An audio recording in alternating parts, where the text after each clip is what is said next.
Where did the comeback fall short? I mean, Reece Shepard made a pull-up jumper to put him up 5. We come down, I turned the ball over, put him up 7. They're just, bang, bang plays. Offensively, are you pleased with the looks you guys are generating? Yeah, I mean, we have, some opportunities to make some shots we didn't make, obviously. They were generating good shots. But you got to, as much as we got to defend, you also got to score in this game, too. And I don't think we did that at a good rate, especially in the second and third. One of the hallmarks of this all season is adaptability. The groups have changed, umpteen times. How does this group need to adapt here as you guys go back to Houston? It's the next game.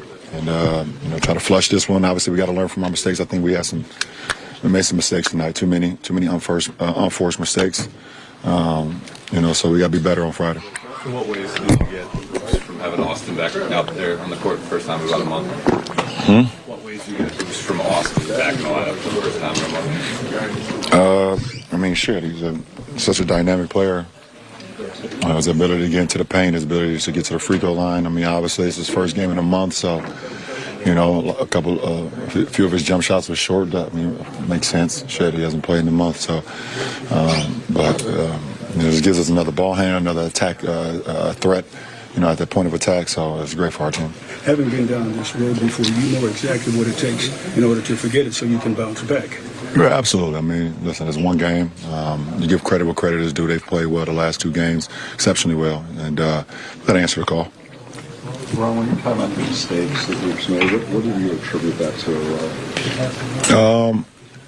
Some of them was game plan discipline, and some of them was just unforced errors.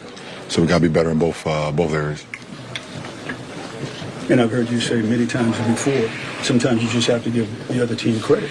Well, absolutely. They played extremely hard. They hit some shots today. A few of the guys that hadn't made shots in this series so far made some big-time shots tonight.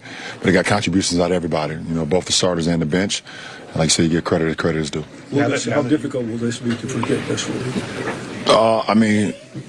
We don't have a lot of time to dwell on it. You can give yourself tonight, a little bit tomorrow, but once we get on that plane and head down to Houston, we gotta forget about it, understand what we're going for, and it's gonna be even harder, man. Like every game is hard. It's so hard to close out a team in the postseason, to win a series, and this is our first time doing it as a unit. So, we'll see what we got. And as such a dynamic perimeter defender, what are the things you guys can do to try to disrupt, kind of the shutdown corner elements of what he does?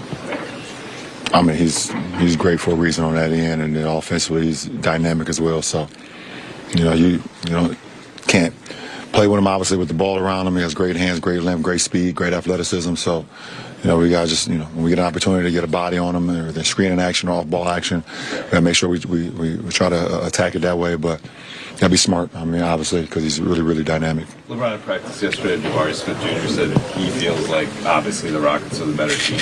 What's the best way to respond to a group that obviously has some confidence growing over there? I don't care about shit like that, bro. The game is won between the 4 lines. I don't give a damn. Who cares? Of course you say it. Why would you say, no, we're not the better team? But I don't. Ask one of them young guys that question. I'm too old for that shit.